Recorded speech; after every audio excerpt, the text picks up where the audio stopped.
Well, let's go now to our reporter Kumi Taguchi, who is in King's Cross this morning, talking to concerned locals. Morning, Kumi.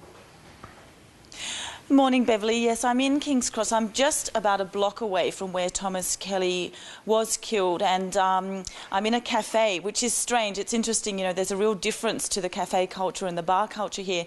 And with me is Tim Peterson. Now, Tim owns a cafe here.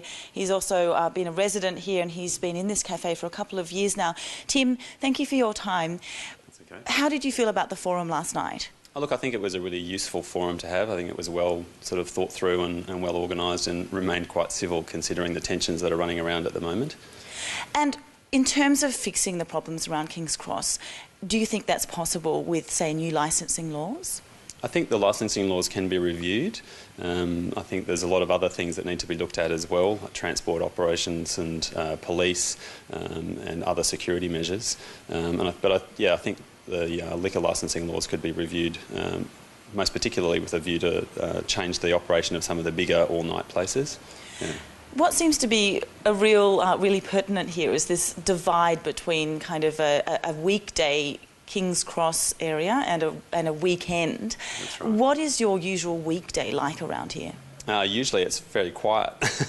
We're very close to the city, but it's a small, quiet community basically. It's a vibrant and engaged community with lots of artistic people and lots of amazing people. And it's a community that is really very tight, I think. And I think what we're finding is that the Friday, Saturday night crowd, that's not representative of what this community is like usually, that's for sure. There has been a lot of talk about the density of the bars and the density of the violence. I think 3/4 of the violence in King's Cross occurs around 4 streets only. Yeah. Is that, to you, the main issue there? Is that density of bar culture? I think that's part of the problem. We're a couple of blocks removed from where all the action is up on Darlinghurst Road, and we don't see any of the sort of shenanigans down here, I suppose, that happen closer up to the cross itself. We get 20 to 30,000 people in here on a Friday or a Saturday night that don't live in the area, and so they have no real connection to this area as community, so they have no respect for it, I guess. We don't have as much problem down this part because we're further into the quieter residential area.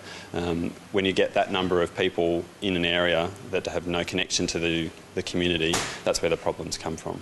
Let's talk about business. How do you feel King's Cross has this kind of incident and the whole focus on the bar culture tainted in a way King's Cross is viewed, and how do you feel about that with your business? Oh, look, I think that there is a negative perception now building about what King's Cross and Potts Point are as a suburb. I think that's reasonably to be expected considering the amount of media attention, particularly on some of the violent incidences that have been going on up here. But I don't think that it's a fair representation of what this area is usually. As I say, Monday to Friday during the day, and even during the daytime on weekends, it is a quiet... I mean, there is lots of people around, but it happens quietly. There's families here, and it's a really wonderful place to be. We have 2 nights of the week, and mostly late at night when problems can often occur, and that's, as I say, when the community is taken over by people from outside of it. It's a management issue as much as anything, and it's unfortunate that the whole area is getting this negative reputation as a result. Tim Peterson, thank you very much for your time. You're welcome. And we will be speaking with a lot more residents and also officials here this morning. I'll be chatting with a resident in the next half an hour.